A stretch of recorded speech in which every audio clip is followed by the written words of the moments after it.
এরকম চেয়ার থেকে উঠে দাঁড়ালেন, বলতেছেন মারে তুমি একটু মুখটা সাবধান করে বলো, তোমার শরীরে কি কোনো ভয় নাই? আমি মদিনার রাষ্ট্রপতি, অর্ধ পৃথিবীর খলিফা আমি ওমর রাদিয়াল্লাহু আনহু। সুবহানাল্লাহ বলেন না? যে ওমর রাদিয়াল্লাহু আনহুকে দেখার পরে শয়তান ওই রাস্তাতে যাইতো না, ওমর রাদিয়াল্লাহু আনহু যে রাস্তাতে যাইতেন।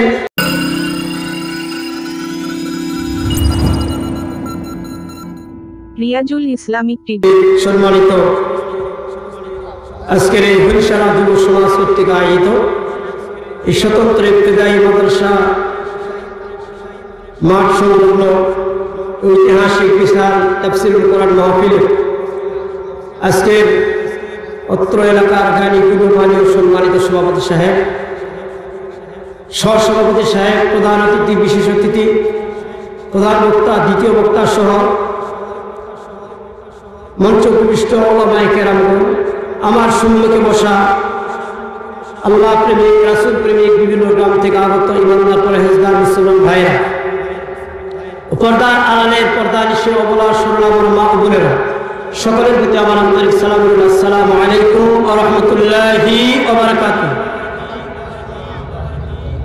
আলহামদুলিল্লাহ, সকল আওয়াজ দিয়ে বলুন আলহামদুলিল্লাহ, আর আওয়াজ দিয়ে বলুন আলহামদুলিল্লাহ। সমস্ত প্রশংসা ও তারিফ সে মহান আল্লাহ রাব্বুল আলামিনের দরবারে, যে আল্লাহ তাআলা আজকে আমাদেরকে দুনিয়ার সমস্ত কাজকর্ম থেকে ফারিগ করে কোরআনের কথা শোনার জন্য, রাসূলের হাদিস শোনার জন্য আল্লাহর দেওয়া ছোট্ট দুইটি পা দ্বারা হাঁটি হাঁটি পা পা করে এই কোরআনের মজলিসে সুস্থ অবস্থায় আসার জন্য, বসার জন্য তৌফিক দান করেছেন। এজন্য সকলেই শুকরিয়া স্বরূপ সেই মহান রবের প্রতি কৃতজ্ঞতা জ্ঞাপন করে আরো একবার জোরে আওয়াজ দিয়ে বলুন আলহামদুলিল্লাহ। লাখ কোটি দুরূদ সালাম মানবতার মুক্তিদূত উম্মতের কান্নার বিশ্বনবী জনাবে মুহাম্মদ রাসূলুল্লাহর প্রতি সকলে বলেন সাল্লাল্লাহু আলাইহি ওয়াসাল্লাম। তো প্যারা হাজিরিন, আপনারা আজকে এখানে আসতে পেরে, বুঝতে পেরে খুশি না বেজার? জোরে আওয়াজ দিয়ে বলেন খুশি না বেজার? আল্লাহ খুশি, রাসূলও খুশি, আলহামদুলিল্লাহ বলেন। কেন খুশি? আল্লাহর নবী বিশ্বনবী সাল্লাল্লাহু আলাইহি ওয়াসাল্লাম বলেন, মান ইতবারাত কাদামাল্লাহু ফি সাবিলিহি খায়রুম মিনাদ দুনিয়া ওয়া ফিহা। কিয়ামত যেদিন কায়েম হয়ে যাবে, কারো মাথা পর্যন্ত ঘাম হয়ে যাবে, কারো ঘাটু পর্যন্ত ঘাম হয়ে যাবে, কেউ ঘামের ভিতরে সতরাইতে থাকবে। এমনি সময় আমার রাসূল বলেন, দুনিয়াতে যারা আল্লাহর দেওয়া ছোট্ট ছোট্ট পা দুটি দ্বারা হাঁটি হাঁটি পা পা করে কোরআন শোনার জন্য, রাসূলের কথা শোনার জন্য কোরআনের মজলিসে গিয়ে বসেছে, তাফসীরুল কোরআনের মজলিসে গিয়ে বসেছে, যেই দিন কিয়ামত কায়েম হয়ে যাবে, ওই দিন ছোট্ট এই পা দুটি আল্লাহর দরবারে আমাদের জন্য সাক্ষ্য গ্রহণ করবে, সাক্ষ্য প্রদান করবে। এই ছোট্ট ছোট্ট পা দুটি ওই দিন জাহান্নামের আগুনে জ্বলতে পারবে না। একটু জোরে আওয়াজ দিয়ে বলেন সুবহানাল্লাহ। তাহলে আপনারা বুঝতে পেরে খুশি না বেজার? আর একবার আওয়াজ দিয়ে বলেন আলহামদুলিল্লাহ। প্যারা হাজিরিন, সময় সংক্ষিপ্ত। আমি যে আয়াতে কারিমা তেলাওয়াত করেছি, আয়াতটি হচ্ছে সূরা নিসা। কোন সূরা? আওয়াজ দিয়ে বলেন সূরা নিসা, আয়াত নম্বর 58। এই সূরাটি নাজিল হয়েছে মদিনায়। সূরার মোট আয়াত সংখ্যা 176টি। সুবহানাল্লাহ। আমি আয়াতে কারিমা থেকে যতটুকু সম্ভব আপনাদের সম্মুখে কোরআন থেকে বাস্তবমুখী আলোচনা করব। আল্লাহ তাআলা যেন আমাকে আলোচনা করা এবং আপনাদেরকে ধৈর্য সহকারে আমলের নিয়ে আলোচনা শোনার জন্য তৌফিক দান করুন, আল্লাহুম্মা আমিন বলেন। আসুন আয়াতের মূল সরল অনুবাদ। আল্লাহ তাআলা বলেন, আমরা সামাজিক জীব, আমাদের চলতে ফিরতে, উঠতে বসতে বিভিন্ন গণ্ডগোল, ফাসাদ, মারামারি, কাছালেগুলো হয় কি হয় না? হয়। তো এগুলো আমরা কিভাবে পক্ষপাতিত্ব করে বিচার করব? না দল থেকে বিচার করব? না কে কোন দল করবে সেটা থেকে বিচার করব? না কোরআন এবং হাদিস অনুযায়ী বিচার করব? বলেন কোরআন এবং হাদিস অনুযায়ী। আল্লাহু আকবার বলেন। আমার আল্লাহ রাব্বুল আলামিন বলেন, ইন্নাল্লাহা ইয়া'মুরুকুম আন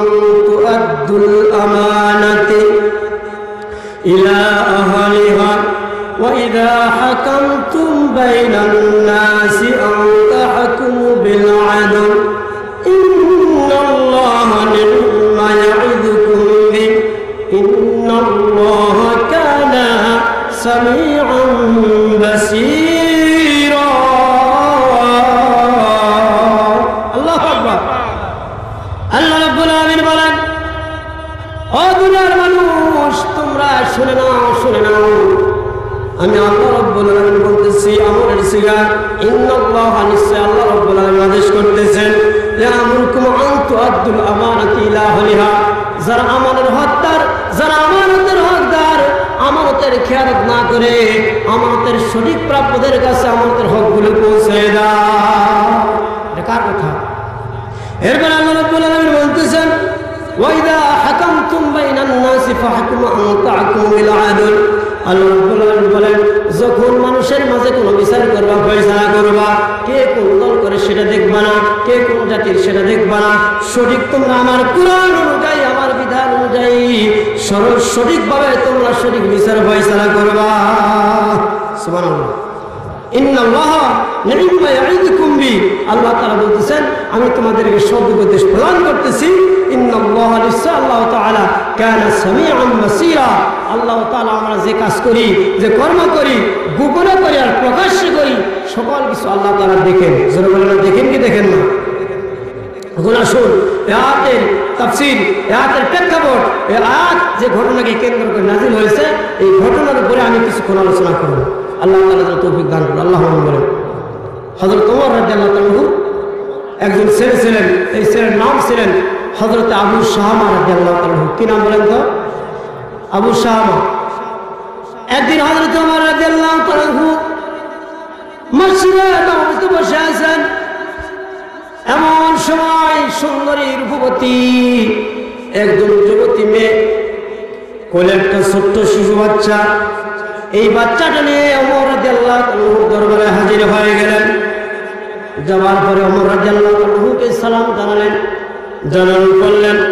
জানানোর পরে বললেন ও আমিরুল মুমিনিন খলিফাতুল মুসলিমিন আপনার কাছে আমি একটা বিচার নিয়ে এসেছি সুবহানাল্লাহ বলেন হযরত ওমর রাদিয়াল্লাহু তাআলা ওই সময় পৃথিবীর খলিফা ছিলেন ওমর রাদিয়াল্লাহু তাআলাকে বলতেছেন ও আমিরুল মুমিনিন খলিফাতুল মুসলিমিন আমি আপনার কাছে একটা বিচার নিয়ে এসেছি বিচারটা হলো আমার কোলে যে ছোট্ট বাচ্চাটি রয়েছে এই বাচ্চাটি আপনার পরিবারের একজন সদস্য সুবহানাল্লাহ কি বলতেছে ওমর রাদিয়াল্লাহু তাআলা বলতেছেন যে আমার কোলে যে ছোট বাচ্চা আছে এই বাচ্চাটি আপনার পরিবারের একজন সদস্য ওমর রাদিয়াল্লাহু তাআলা চমকে গেলেন এরকম চেয়ার থেকে উঠে দাঁড়ালেন বলতেছেন মারে তুমি একটু মুখটা সাবধান করে বলো তোমার শরীরে কি কোনো ভয় নাই আমি মদিনার রাষ্ট্রপতি অর্ধ পৃথিবীর খলিফা আমি ওমর রাদিয়াল্লাহু তাআলা সুবহানাল্লাহ বলেন না যে ওমর রাদিয়াল্লাহু তাআলাকে দেখার পরে শয়তান ওই রাস্তাতে যাইতো না ওমর রাদিয়াল্লাহু তাআলা যে রাস্তাতে যাইতেন 40 দিন পর্যন্ত শয়তান ওই রাস্তা দিয়ে আসতো না আল্লাহু আকবার আল্লাহু আকবার সেই ওমরের সামনে সুন্দরী রূপবতী যুবতী মেয়ে এসে বলতেছে আমিরুল মুমিনিন এই বাচ্চাটি আপনার পরিবারের একজন সদস্য সুবহানাল্লাহ বলেন সুবহানাল্লাহ ওমর রাদিয়াল্লাহু তাআলা বললেন কিভাবে এই সুন্দরী মেয়েটি বলতেছেন আমিরুল মুমিনিন ও খলিফাতুল মুসলিমিন আপনার একটা ছেলে আছে ওই ছেলের নাম আবু শামা ওই আবু শামার এই সন্তান সুবহানাল্লাহ বলেন হযরত ওমর রাদিয়াল্লাহু তাআলা বলতেছেন মা ও মা কোথায় তোমার বাড়ি কোথায় তোমার ঘর কি তোমার পরিচয় আমি জানি না তুমি সামনে কথা বলো আমার ছেলে আবু শামার এই সন্তান কেমন হলো একটু বলো এবার মহিলাটি বলতেছেন আমিরুল মুমিনিন খলিফাতুল মুসলিমিন আমি একদিন রাত্রে এরকম বাড়ি থেকে খেজুরের বাগানের পাশ দিয়ে যাইতেছিলাম এমন সময় আপনার ছেলে আবু শামা ইহুদিদের সঙ্গে কিছু যেন পালন করেছিলাম মাথাটা টাল ছিল টাল অবস্থায় মাতাল অবস্থায় আমার পাশ দিয়ে যাইতেছিল এমন সময় আমাকে ধরে আমার সঙ্গে খারাপ ব্যবহার করেছে আচরণ করেছে আমি হুঁশ হয়ে পড়ে যাই কিছুক্ষণ পর আমার জ্ঞানটা ফিরে আসলো আসার পরে আমি আমার বাড়িতে চলে গেলাম। যাওয়ার পরে আমি আমার এরকম কি করলাম, আমার এরকম ধৈর্য ধারণ করলাম। আপনি অর্ধ পৃথিবীর খলিফা, আমিরুল মুমিনিন, খলিফাতুল মুসলিমিন, আমি আপনাকে কিছু বলি নাই। এই জন্য বলি নাই যদি আপনি রাগান্বিত হয়ে যান সুবহানাল্লাহ বলেন না। আজকে যদি এরকম সরকারের বিরুদ্ধে অথবা কোনো এমপির বিরুদ্ধে, মন্ত্রীর বিরুদ্ধে কেউ কোনো নালিশ করে, তার কলিজা কাঁপবে কি কাঁপবে না? ভয় লাগবে কি লাগবে না? কথা বলে ভয় হবে। সুবহানাল্লাহ বলেন। আমিরুল মুমিনিন খলিফাতুল মুসলিমিন বলতেছে, হে মেয়ে, তুমি সত্যি করে বলো, তুমি সত্যি বলতেছ? তুমি মদিনার মসজিদে দাঁড়াইবে। সুবহানাল্লাহ। মেয়েটি মদিনার মসজিদে দাঁড়াইলেন। দাঁড়ানোর পরে আবার এই কথা বললেন। এবার আমিরুল মুমিনিন খলিফাতুল মুসলিমিন এবার বললেন, ঠিক আছে তুমি এখানে থাকো। ওমর রাদিয়াল্লাহু আনহু পৃথিবীর সর্বপ্রথম পুলিশ বাহিনী তৈরি করেছিলেন। সুবহানাল্লাহ বলেন। পৃথিবীর সর্বপ্রথম সরকারিভাবে ডাক বিভাগ চালু করেছিলেন হযরত ওমর রাদিয়াল্লাহু আনহু। হযরত ওমর রাদিয়াল্লাহু আনহু পৃথিবীর সর্বপ্রথম এরকম পুলিশ বাহিনী তৈরি করেছিলেন। এই জন্য আমার রাসূল বিশ্বনবী সাল্লাল্লাহু আলাইহি ওয়াসাল্লাম বলেন, দুনিয়াতে যে সকল আনসার, চৌকিদার, পুলিশ, ইরাক, বিডিআর, সেনাবাহিনীর লোকেরা যারা মানুষের সম্পদের এরকম হেফাজত করবে, যারা মানুষের সম্পদের পাহারাদারি করবে, যারা মুসলমানের সম্পদের পাহারাদারি করবে, যারা মুসলমানের জান মালের হেফাজত করবে, আমার রাসূল বলেন, রিবাতু ইয়াওমা ফি সাবিলিহি খায়রুম মিনাদ দুনিয়া ওয়া ফিহা। সেনা হোক, পুলিশ হোক, আনসার হোক, চৌকিদার হোক, বিডিআর হোক, যেই বাহিনীর হোক না কেন, আল্লাহ রাসূল বলেন, যারা মুসলমানের জান মালের হেফাজত করবে, পাহারাদারি করবে, আমার রাসূল বলেন, আসমান জমিনের মাঝে যত ফাঁকা জায়গা আছে, এই ফাঁকা জায়গার চাইতে বেশি নাকি ওই পাহারাদারদের আমলনামায় আল্লাহ রাব্বুল আলামিন দান করবেন। সুবহানাল্লাহ। চিন্তা করছেন, হযরত ওমর রাদিয়াল্লাহু আনহু পৃথিবীর সর্বপ্রথম পুলিশ বাহিনী তৈরি করেছিলেন। পুলিশ বাহিনীকে ডাক দিলেন, দিবার পরে বলল, না পুলিশ বাহিনী চলে যাও আমার বাড়িতে। আমার সন্তান আবু শামা অপরাধ করেছে। কি করেছে? অপরাধ করেছে। নিজে আমিরুল মুমিনিন খলিফাতুল মুসলিমিন, মদিনার রাষ্ট্রপতি। সুবহানাল্লাহ। আজকে আমাদের সন্তানগুলো যদি অপরাধ করতো, আমরা চলে যাইতাম নেতাদের কাছে। কথা বলেন ঠিক কিনা? আমরা চলে যাইতাম মেম্বারের কাছে, চেয়ারম্যানের কাছে, গিয়ে বলতাম, ভাইরে আমার সন্তান অপরাধ করেছে, আমার সন্তান অপরাধ করেছে, ভুল করেছে, আমার ইজ্জত চলে যাবে, আমার মান সম্মান চলে যাবে, যেইভাবে হোক এটা মিটাই দিয়ে দাও। বলি কি বলি না? থানায় চলো, কোথায় গেলে মিটবে সেখানে চলো। আমাদের সন্তানগুলিকে দুনিয়ার অপরাধ থেকে বাঁচানোর জন্য আমরা চেষ্টা করতাম। সুবহানাল্লাহ বলেন। কিন্তু হযরত ওমর রাদিয়াল্লাহু আনহু নিজের সন্তানকে দুনিয়ার পাপ থেকে বাঁচানোর জন্য, জাহান্নামের আগুন থেকে বাঁচানোর জন্য পুলিশ বাহিনীকে আদেশ করলেন। পুলিশ বাহিনী বললেন, আমিরুল মুমিনিন, ও খলিফাতুল মুসলিমিন, আমাদের ভয় হয় আপনি মদিনার রাষ্ট্রপতি, আপনার সন্তানকে কেমন করে আমরা গ্রেফতার করতে যাব। এখন যদি আক্কেলপুর থানার ওসি সাহেব এরকম যদি শাহ আলম ভাইকে অথবা যে কোনো পুলিশকে বলে, প্রিন্সিপাল সাহেব, অধ্যক্ষ, মুর্শিদ আলী প্রধানকে কি করো, গ্রেফতার করে আসো, তাদের অন্তরে একটু ভয় হবে কি হবে না? কি অপরাধ করেছে? তিনি একজন দামি মানুষ, উপজেলা আওয়ামী লীগের সভাপতি। সুবহানাল্লাহ বলেন না? এবার পুলিশ বাহিনী বললেন, আমিরুল মুমিনিন খলিফাতুল মুসলিমিন, আমাদের ভয় হয়, সংকোচে আমরা যেতে পারবো না, ইতস্ত করতেছে। হযরত ওমর রাদিয়াল্লাহু আনহু সাক্ষী হিসাবে হযরত আব্দুল্লাহ ইবনে আব্বাস রাদিয়াল্লাহু আনহুকে সঙ্গে নিলেন। নেবার পরে ঘরের মধ্যে এরকম চলে গেলেন। বাড়িতে গিয়ে দরজায় গিয়ে, আসসালামু আলাইকুম ইয়া আহলাল বাইত। সুবহানাল্লাহ। কি করলেন? দরজায় গিয়ে নিজের বাড়িতে হযরত ওমর রাদিয়াল্লাহু আনহু সালাম জানালেন। সুবহানাল্লাহ। রাসূল বলেছেন, ও দুনিয়ার মানুষেরা, তোমরা যেই বাড়িতে যাবে, নিজের বাড়ি হোক আর অপরের বাড়ি হোক, দরজায় গিয়ে সালাম জানায়। সুবহানাল্লাহ। সূরাতুল হুজরাতে আল্লাহ তাআলা বলতেছেন, যখনই কারো বাড়িতে প্রবেশ করবে, প্রবেশের পূর্বে দরজায় গিয়ে সালাম জানায়। সুবহানাল্লাহ বলেন। ওমর রাদিয়াল্লাহু আনহু সালাম জানালেন। হযরত আব্দুল্লাহ ইবনে আব্বাস রাদিয়াল্লাহু আনহুকে সঙ্গে নিলেন। ঘরের ভিতরে প্রবেশ প্রবেশ করলেন, করার পরে দেখতেছে তার নিজের সন্তান আবু শামা ভাত খাইতেছে। সুবহানাল্লাহ। কি খায়? ভাত খায়। ওমর রাদিয়াল্লাহু তাআলা ডাক দিয়ে বললেন, ও সন্তান, তুমি ভালো করে খেয়ে নাও, মনে হয় এটাই তোমার জীবনের মতো শেষ খাবার। আল্লাহু আকবার। ওমরের সন্তান আবু শামা পানির গ্লাসটা হাতে ধরে আছে, থরথর করে পানির গ্লাস গড়তে শুরু করলো। কেননা সে জানে ওমর যা বলে তাই হয়ে যায়, আমি শেষ। ওমর বলেছে, আমার বাবাকে পৃথিবীর কেউ না চিনলে আমি আবু শামা চিনি। আমার বাবা বলেছে আমি শেষ, সুতরাং আমি আর দুনিয়ায় বেঁচে থাকতে পারবো না। পানির গ্লাসটা হাত থেকে পড়ে গেল। ওমর রাদিয়াল্লাহু তাআলা কি করলেন? এবার সন্তানের খাবারটা কোনো ক্রমে একদম খেয়ে ফেললেন। খাবার পরে বলতেছেন, ও আমার কলিজার টুকরা সন্তান, তুমি ভালো করে বলো, সন্তান রে, তুমি কি কোনোদিন কোনো এরকম মহিলার ইজ্জতের উপর হানা দিয়েছো? সুবহানাল্লাহ। হযরত ওমর রাদিয়াল্লাহু তাআলা বললেন, আবু শামা, তুমি সত্যি করে ওই আল্লাহর কসম করে বলো, তুমি কি অপরাধ করেছো কিনা? ওমর রাদিয়াল্লাহু তাআলার সন্তান আবু শামা বলতেছেন, বাবা গো, ওই খোদার কসম করে বলতেছি, আমি ইহুদিদের খপ্পরে পরে একদিন মদ্যপান করেছিলাম। পান করার পরে আমার মাথা ঠিক ছিল না।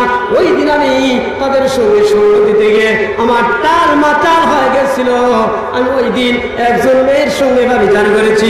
ওই দিন থেকে যতদিন পর্যন্ত আজ পর্যন্ত প্রত্যেক দিন আমি তাহাজ্জুদ নামাজ পড়েছি। নামাজের পরে ওই আল্লাহ রাব্বুল আলামিনের দরবারে চোখের পানি ফেলে ফেলে কান্না করেছি। সুবহানাল্লাহ। এবার ওমর রাদিয়াল্লাহু তাআলা বলেন, বাবা রে, ও বাবা, তুমি অপরাধ করেছো, দুনিয়াতে ওই মেয়ে তোমাকে ক্ষমা করে নাই। দুনিয়াতে কোনো মানুষের জানাজায় যদি 50,000 মানুষ হয়, 1 লক্ষ মানুষ হয়, এরপরেও ওই মানুষ যদি কোনো ব্যক্তি যদি 10 টাকা ঋণ করে রেখে যায়, ওই ব্যক্তিকে জান্নাতি না জাহান্নামী? জান্নাতে বলেন, জান্নাতি না জাহান্নামী? 1 লক্ষ কিংবা 10 লক্ষ জানাজায় যদি লোক হয়, আর লোকটার যদি 10 টাকা ঋণ হয় নাই, মানুষের কাছে যদি অপরাধ করে, যতক্ষণ পর্যন্ত ওই মানুষের কাছে যার কাছে অপরাধ করেছে যতক্ষণ পর্যন্ত ক্ষমা চেয়ে নিবে না, ততক্ষণ পর্যন্ত ওই ব্যক্তি জান্নাতে যেতে পারবে না। যারা আওয়াজ দিয়ে বলেন না সুবহানাল্লাহ। ওমর রাদিয়াল্লাহু তাআলা বলতেছেন, বাবা, তুমি অপরাধ করেছো, তোমার বিচার কোরআন অনুযায়ী। সুবহানাল্লাহ। হযরত আবু শামা রাদিয়াল্লাহু তাআলা তরতর করে কাঁপতেছেন। বাবাকে বলতে বলেন, বাবা, ও প্রাণের বাবা, আপনি মদিনার গভর্নর, মদিনার রাষ্ট্রপতি, আপনি মদিনার খলিফা। বাবা গো, আপনার হাতে ধরি পায়ে পড়ি। ও বাবা, মদিনার মসজিদের সামনে নিয়ে গিয়ে হাজার হাজার মানুষের সামনে আমাকে বিচার করবেন না। আপনার সম্মানের হানি হবে, আপনার ইজ্জত চলে যাবে। সুতরাং আপনার খাট থেকে তরবারি বাহির করে আমার কাল্লাটা বাড়ির ভিতরে দ্বিখণ্ডিত করে দাও। সুবহানাল্লাহ। কি বলতেছেন? আপনার তরবারিটা বাহির করে এখানে আমার কাল্লাটা দ্বিখণ্ডিত করে দাও। আল্লাহু আকবার বলেন না? ওমর রাদিয়াল্লাহু তাআলা বলতেছেন, ও প্রাণের সন্তান আবু শামা, ভালো করে শুনে নাও। আল্লাহ রাব্বুল আলামিন বলেন, ইন্না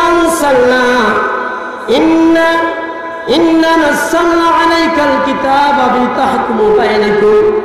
আল্লাহ রাব্বুল আলামিন বলেন, ও দুনিয়ার মানুষ, তোমরা শুনে নাও, শুনে নাও, তোমরা কোরআন অনুযায়ী সঠিকভাবে বিচার ফয়সালা করবা। কোরআনে যেটা বলে, যেইভাবে বিচার করতে বলে, এইভাবে তোমরা বিচার করবা। সুবহানাল্লাহ বলেন না? সুতরাং কোরআন যেভাবে বলেছে ওইভাবে আমি ওমর বিচার করব। ঘরের ভিতরে তোমার কান্না কাটতে পারবো না। ওমর রাদিয়াল্লাহু তাআলা সন্তানকে কোরআনুল কারীমের আয়াত শুনে এরকম তাকে জানাই দিলেন জেনার শাস্তিটা কি। সুবহানাল্লাহ। আল্লাহ রাব্বুল আলামিন বলেন, আয-যানিয়াতু ওয়াজ-যানি ফাজলিদু কুল্লা ওয়াহিদিন মিনহুম মিআতা জিলদা ওয়া লা তাখুযুকুম বিহিমা রাফাতুন ফি দীনিল্লাহি ইন কুনতুম তু'মিনুনা বিল্লাহি ওয়াল ইয়াউমিল আখির ওয়া লিয়াশহাদু আযাবাহুমা তা'iফাতুম মিনাল মুমিনিন। আল্লাহু আকবার। ওমর রাদিয়াল্লাহু তাআলা বললেন, পৃথিবীতে কোন মানুষ যদি জেনা করে, ব্যভিচার করে, তার শাস্তি হলো এরকম প্রকাশ্যে জনসম্মুখে 100টি বেত্রাঘাত মারতে হবে। সুবহানাল্লাহ। সন্তানকে বলতেছে, আবু শামা, তুমি বলতেছো তরবারি দিয়ে আমার কাল্লাটা এখানে দ্বিখণ্ডিত করে দাও, কিন্তু আল্লাহ বলতেছে হাজার হাজার মানুষের সম্মুখে জোড়া সম্মুখে তোমাকে 100 বেত্রাঘাত করতে হবে। কার হুকুম বলেন তো? জোড়া আওয়াজ দিয়ে বলেন কার হুকুম? আমাদের দেশের নীতি হলো একজনের বউকে আর একজন এরকম বাইর করে চলে গেছে, 3 দিন 4 দিন 5 দিন পর খুঁজে হয়েছে, এরকম একজন কাজীর কাছে নিয়ে যায়, যাবার পরে বলে কাজী সাহেব কি করা যাবে? কাজী সাহেব টাকা খেয়ে ব্যাংক থেকে একটা তালাক দিয়ে দেয়। একজন মুন্সিকে 1000 টাকা দিয়ে দিল, 2জন সাক্ষী 2জন উকিল হয়ে গেল, এরকম কয়েকজন মিলে এরকম বিবাহটা করাই দিল। আর বলে কি সে অপরাধ করেছে, সুতরাং তাকে কিছু দৌড়া মারতে হবে, বলে কি বলে না? 10টা ব্যাগ একত্রিত করে 10টা বাড়ি দিয়ে দিল, দিয়ে বলতেছে 100 হয়ে গেল। নাউজুবিল্লাহ বলেন না? যারা আওয়াজ বলেন নাউজুবিল্লাহ। এরকম বিচার আমাদের দেশে হয় কি হয় না? আল্লাহ রাব্বুল আলামিন বলেন ওমান লাম ইয়াহকুম আনসালাল্লাহু ফাউলাইকা হুমুল কাফিরুন। আল্লাহু আকবার। যারা আমার কোরআন অনুযায়ী, যারা আমার হুকুম অনুযায়ী, যারা আমার বিধান অনুযায়ী বিচার করবে না, ফয়সালা করবে না, ওরা হলো প্রকাশ্য কাফের কাফের কাফের। নাউজুবিল্লাহ। কার কথা? আল্লাহর কথা। আমার রাদিয়াল্লাহু সন্তানদের জামাইয়ের কোন ধরলেন, জামাত টেনে ধরার পরে সন্তানটাকে হাসকা টান মেরে মদিনার মসজিদের সম্মুখে নিয়ে গেলেন। হাজার হাজার মানুষ দাঁড়ায় আছে। ওমর রাদিয়াল্লাহু কি করলেন? এরকম নিজেই তিনি একটা বেত নিয়ে নিলেন, বেতটা হাতে নিলেন, নেবার পরে এরকম সন্তানটাকে বেত আঘাত করতে শুরু করলেন। মুসলমানেরা একটা নয়, দুইটা নয়, এক এক করে ঘুরে ঘুরে যখন 90টা বেত মারা হয়ে গেল, এমন সময় হযরত আবু উসামা রাদিয়াল্লাহু আনহু আল্লাহর জমিনে পড়ে গেল। সুবহানাল্লাহ। আল্লাহর জমিনে পড়ে গেল। ওমর রাদিয়াল্লাহু আনহুর স্ত্রী চলে আসলেন। আসার পরে বললেন, প্রাণের স্বামী, ও স্বামী, আপনার হাতে ধরি পরে পরে, স্বামী গো, আমার সন্তানকে আর মারবেন না। এই 10টা বেতের বিনিময়ে আমি আপনার স্ত্রী, ওমরের স্ত্রী বলতেছি, আমি মক্কায় গিয়ে পায়ে হেঁটে একটা নয়, দুইটা নয়, 10টা উমরা হজ আমি পালন করব। সুবহানাল্লাহ। আমার রাদিয়াল্লাহু বলতেছেন, ও প্রাণের বিবি রে, প্রাণের বিবি, এটা আল্লাহর বিধান নয়। 90টি বেত্রাঘাত হয়েছে, আর 10টি বেত যদি আমি আঘাত না করি, কিয়ামতের দিন আমাকে ওই আল্লাহর কাঠগড়ায়